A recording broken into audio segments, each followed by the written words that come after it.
I'm 13 WMAZ meteorologist Alex Forbes, and you're looking at an angry ocean down in St. Augustine Beach. We're tracking the latest on Tropical Storm Nicole as it continues to work its way towards Florida and eventually towards central Georgia. So we're looking live here in St. Johns County. This is the St. Johns County Pier down there in Florida. You can see the water beginning to come over the seawall there, as is usual whenever we get a system like this in this region of the world. So cloud cover across central Georgia this afternoon, indirectly tied to Tropical Storm Nicole, which is down to the south, starting to see a few showers. We were looking at St. Augustine there in St. John's, down through Flagler, as you get down into Volusia County, and then also further down to the south, down towards Fort Pierce, West Palm Beach. This all tied to the tropical storm that is continuing to move towards Florida. So here's the latest information on it. The 10 a.m. advisory, wind still at 70 miles an hour, so just below hurricane status, continuing to move towards the west at about 12 miles an hour. And the plan is for it to become a hurricane before making landfall in the Florida Peninsula as we roll into the overnight hours tonight. So at 7 a.m. tomorrow morning, a weakening tropical storm there over the peninsula,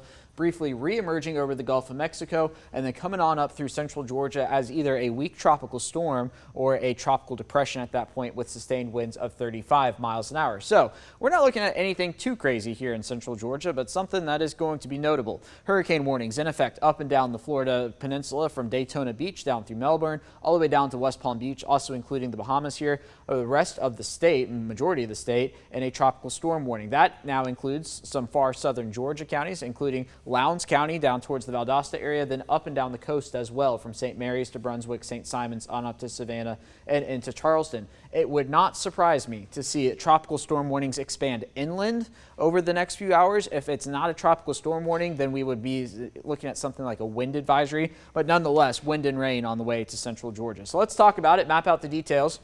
This is Future View as we go into the overnight hours. This is 2 a.m. here.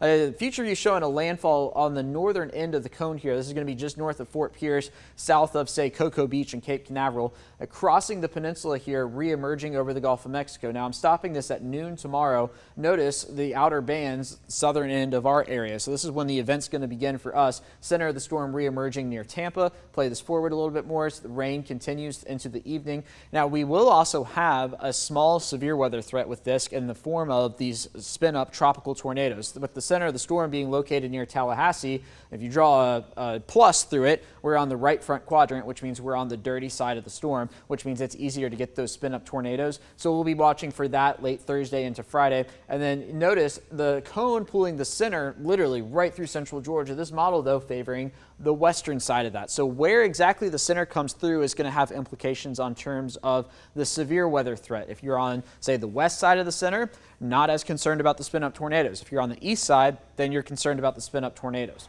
So here we are Friday at 7 a.m. Rain across a large part of central Georgia, but this isn't going to be an all-day Friday event. In fact, by noon, 1, 2, we're going to be looking at the last of the rain pulling away as the storm accelerates off towards the northeast. In fact, by the time we're talking about early Saturday morning, the rain all the way up in Virginia, Washington, D.C., Maryland, and working its way into the northeast. Then a cold front back here begins to come on in. And that's really going to drop our temperatures as we head into the weekend. So it's already windy across central Georgia today. That's only going to continue into the night tonight. Don't be surprised to see winds pick up a bit. We could see gusts upwards of 30 miles an hour. And then through the day tomorrow, as the rain is approaching and beginning, anytime you get this purple color here, that's going to be over 40 mile an hour wind gusts. That's going to be lifting to the north through the day. So tomorrow, very windy across central Georgia as the rain is working its way in. And then into the overnight hours into Friday, this is when we're watching the severe weather threat. And as the center comes on by, we'll see some strong wind gusts as well. This is Friday at 7 a.m. But then as the center moves away, the gusts will begin to move away as well.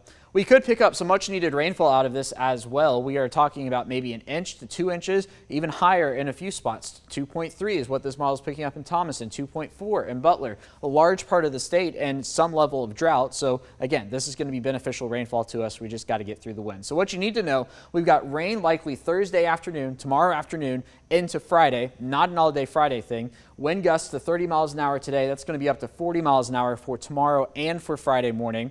And of course, we'll be watching that low-end tornado threat for all of central Georgia as things stand now. Of course, check back to 13 WMAZ for updates, as we'll keep you posted as we are tracking Tropical Storm Nicole.